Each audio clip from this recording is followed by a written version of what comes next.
তীব্র LNG gas সংকটে ভুগছে আবাসিক গ্রাহক ও হোটেল রেস্টুরেন্ট ব্যবসায়ীরা।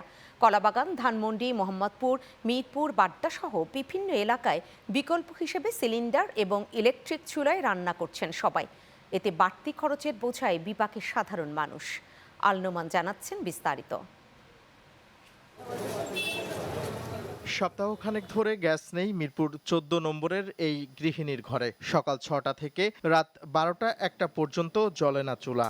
বাধ্য হয়ে কয়েকদিন আগে তড়িঘড়ি করে কিনেছেন ইলেকট্রিক চুলা। এখন তাতেই কোনো রকমে রান্না করে দিনাতিপাত করছে ৫ সদস্যের এই পরিবার। ভোর ৪টে যে যায় আর একদম ৩টার পরেও আসতো, কিন্তু এখন মোটেও আসে না।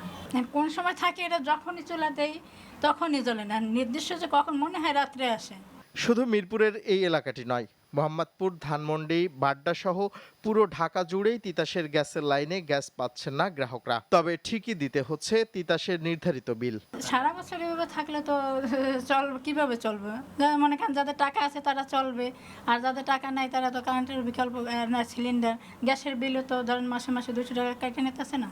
শুধু বাসাবাড়ি নয়, রাজধানীর অফিস পাড়া, অলিগলিতে গড়ে ওঠা ছোট বড় হোটেল রেস্টুরেন্টগুলোও ভুগছে গ্যাসের তীব্র সংকটে। এতে ছোট হয়ে এসেছে খাবারের মেনু। ব্যবসা চালাতে সিলিন্ডার ব্যবহার করে প্রতিদিনই লোকসান গুনতে হচ্ছে হোটেল ও রেস্তোরাঁ মালিকদের। গ্যাসের সমস্যা ৫-৬ দিন, কিন্তু আমরা প্রভাব দিতে পারতেছি না, কাস্টমারের কোনো বুঝাইতে দিতে পারতেছি না।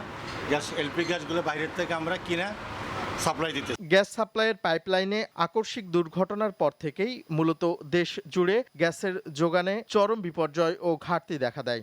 এতে জাতীয় গ্রিডে দৈনিক প্রায় ৪৫০ মিলিয়ন ঘনফুট গ্যাস সরবরাহ কমে গেছে। আল নোমান, চ্যানেল 9, ঢাকা।